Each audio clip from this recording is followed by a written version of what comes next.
Hello, welcome back to Blaizevision. My name is Sid Blaize. We're going to pick up where we left off. This is Brand Logo Design Part 2. Here we are on the Dafont.com page. In my humble opinion, the most extensive listing of downloadable fonts available on the internet. As you can see, they have a wide range of font headings, titles, styles, and looks. If you notice to the far right, they have over 58,000 fonts, and to the left they have easy upload instructions. I'm just going to click on one of the categories to just do a quick run through. Let's say modern, and we could just go down the list, and you see they have quite a few, just such a wide range. Like I said, 58,000. So just for a quick just going all the way down, we see if we go all the way down that they have actually 31 pages of this particular style font, which is modern. If we click on any of the fonts, just click on the title itself, you will see the font in its entirety. Now the caveat is that some of these fonts you have to pay for or give a donation. They will denote that when you go to their page. If we just click on here, I'm just going to click on heavy copper, and the information is saying if you had to pay for it would be up in this area where I am running the arrow, but there's no notice saying that you have to pay for it. So this font is free, and if you click on download, the window will pop up where this is on a Mac, and again there's easy instructions to do so for PC. You go OK and you're good to go.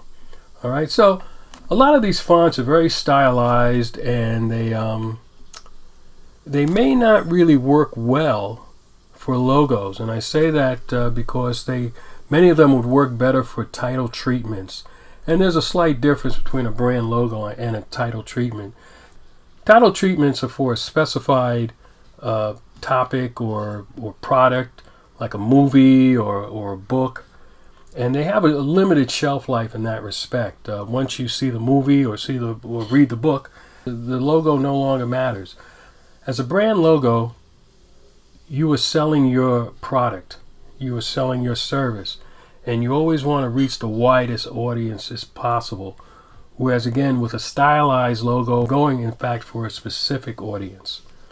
These are some fonts that I pulled using the tag logo style, just to show the difference of how they're affected. Ideally, when I design a brand logo, I like to deal with a more conservative font, something that's very legible. It can have a thick style, it could be serif, it could be sans serif, as you can see here. The logos in the middle have a softer edge. I don't want to say that they're feminine, because a script font can be used for alcohol, it can be used for sports teams. But they do have a softer look. And you have to concern yourself with italicized and script fonts, because again, sometimes they are not that legible when you reduce them. I personally stay away from them, but again, depending on what you're designing for, they could be apropos. The logos to the right are less, regimented. They have a looser style. They'll work better for children products.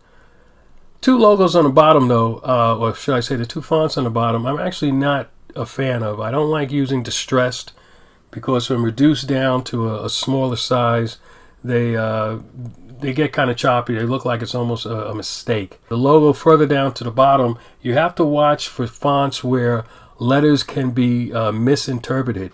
Like I'm looking at the O's, they almost look like D's. I guess if I had the D there, you would see the difference.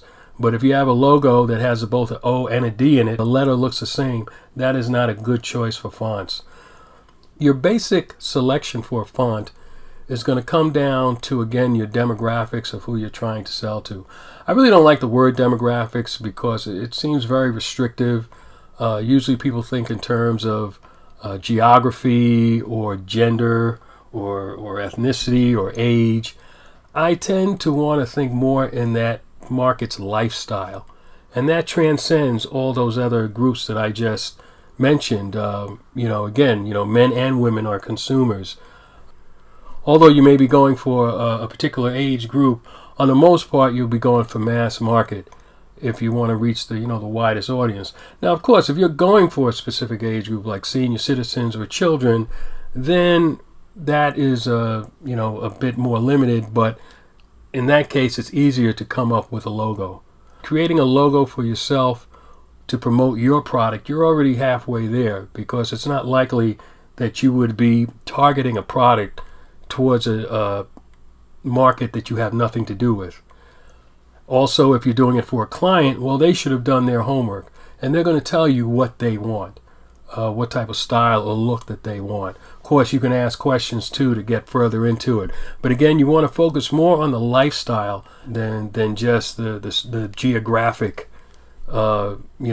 makeup of where your market might be. Now, I had a project where I had to recreate a logo for myself. And again, it's really not different than doing it for a client or for a market, because the logo is actually for the market that I'm trying to go for. So I had Blaizevision Gallery, but I'm changing it to Sid Blaize Gallery by the suggestion of my web developer, a gentleman who I have redoing my website. So what do? We go back to step one. We go back to our search. So I type in gallery logos. And again, I could have typed in anything, because I also suggested that sometimes you want to look outside of the box. But in this case, I actually do want to see what some gallery logos look like. So in scrolling down the page, I'm checking things out. I'm looking at what I'm looking at. And I finally realize that, after going through all of these logos, I find what I like, and I just pull them off into the side. I make a page in Photoshop, and I pull them off. And this is what I came up with. I like all of these logos for different reasons, but there's certain reasons that I don't like them. The Papillon logo in the center I actually like very much. I like that organic handwritten feel, but I feel that when you reduce it down, it's just not going to be legible. And even with the smaller text underneath it, it really becomes unlegible. But you're going to see which logo I actually settled on. So this is the logo that I created based from the inspiration, and I do want to emphasize the word inspiration. Where it may look similar to the logo that was referenced, it's clearly on its own grounds. I chose fonts that were sans serif because I wanted a modern look, but at the same time I also wanted it to be very clear. I didn't want people to have to struggle with what they were looking at. You'll notice that the use of the S and B together, I like when using the initials or the acronym of the name to kind of blend the letters together. There are many ways to do this, but it's good to find fonts where the letters are compatible when you blend them as such. Being that most letters have the same weight and thickness, depending on the name, depending on the letters involved, sometimes it's easier than not. What I found out, though, in creating this logo, that it was not the proper dimensions for the website layout. So I had to go for a more horizontal look. And in doing so, I wanted to keep the S and B. I wanted really to keep everything in there. And again, all of these choices are subjective. But I'm just showing you my thought process as to, while I'm working on a design, how even when you have to adjust it or change it, that you kind of go with the adjustment. Sometimes you got to start over, but in this case I wanted to use the S and B. I liked the way it came out, and I was kind of, I felt good about it. So they ended up getting cropped. I could have reduced them to the size of the height, but then it would have gotten so small.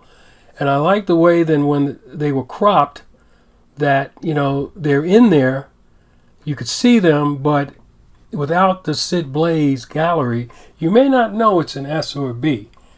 It could look like a S and a K, depending on, someone's perception. And of course, I don't have control over that.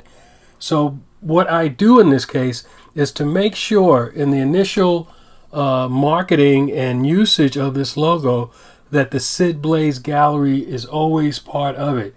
In time, I can remove that on occasion, and people will get it. Wow, okay, that's SB, just from recognition. Now, of course, this depends on how much exposure I get on the net. But, that's the game of marketing. But this is where it starts. When you have a logo and you push it and you present it in a way and that it becomes familiar to the public eye, and you do that by incorporating your secondary logo and your primary name or logo, if you put it as such, together. Now, the other challenge I had was to create a secondary logo for Blaizevision. Now, I've been using Blaizevision for years as, a production name for whenever I was introducing something or promoting something. I'd say by Blaizevision. So for the choice of this video stream, I figured, well, why not Blaizevision? But now I'm taking it to the next step of marketing, where I felt it was necessary to have a secondary logo. So with that, I decided to play off of the B and the V within Blaizevision, and I came up with these options. I'm very decisive in decision making. I think that's important as either an artist or even a designer. And again, everything up until this point, one did not really need an artist to do per se. It's a lot of just referencing and putting together ideas, to where if you feel you don't have the skills or the resources to put together a logo yourself, you at least have the direction to pass on to an artist. And I'm going to deal with a very brief way of dealing with that at the end of this video. Some people feel, well, wow, I'm not an artist, but I don't know how to build a car, but that's not going to keep me from getting one. And naturally the retort would be, well, you could buy a car. Well, you could pay for an artist. But even then, your budget may be limited. There's a way around that. So we'll definitely get to that by the end of the video. So I want to go to Google and type in fire logos, because I'm opting to go with the fire icon. And the only reason why I want to see fire logos, because I really want to make sure that what I do does not look like what I already see out here. I really don't see anything distinctive. They all look pretty much the same, which is good and bad. But I have a feeling I'll be able to put something together. I'm not too concerned now, because I see how it's really not as much the fire. Like I like this way this logo is here with the pitchfork in the fire, but that really doesn't apply to me. I just like the way it looks. I think it's cool. But going through the search, I see what I want. I come across a vectorized look, and this is what I'm going to roll with. Now from here, I like the image in the upper left-hand corner, and I'm basically going to adapt that fire to the logo that I want to achieve. And this is something that is strongly suggested when using clip art. And that is to adjust it to your needs. This way you don't have the exact same clip art that someone else is using. It's a starting point. I'm not trying to take money out of someone else's pocket as far as these people who create these designs. But, inspiration comes from all places. And if you see something that you like, but you want to change it a little bit, in fact, I encourage it. And this is probably a step of where we've reached where you might need an artist if you're not capable of doing this. There's a couple ways to deal with this. You could hire an artist like myself, which is top dollar, but let's say you can't do that. They have artists for hire online, and they're within agencies, and they negotiate and compete with pricing to where you could actually find an artist within your budget. What's cool about this, what we're doing here, is that up until this point, or you have enough information to give them to where they really don't have to be too creative. You want their skills, but they don't have to start from scratch. A lot of these artists, they charge by the hour. You give them something that's already laid out, that cuts down on their so-called billing time. And when I say reasonable, they cost a lot less than I do. Not that I'm not reasonable, but you have to realize when you're paying for an artist, you're paying for a professional. You're not paying for their time. You're paying for the fact that you want them to do the job, that you feel comfortable that they're going to give you what you want. So you have to decide, how much you're willing to spend. Just something to keep in mind. Whatever logo you come up with, you're going to have to trademark it. And trademarking, last time I saw was about $365, and maybe a little more by now. You should be willing to spend at least that amount in creating a logo for your brand. Urban legend is that the Nike logo was designed for $150. Now, that was, almost 50 years ago. So $150 today would easily be close to $1,000, at least in that range. It's just to bear in mind. Don't be afraid to spend a little bit of money on an icon, an image that's going to be used to promote your brand. Because you're not doing this for charity, you're doing this to get paid.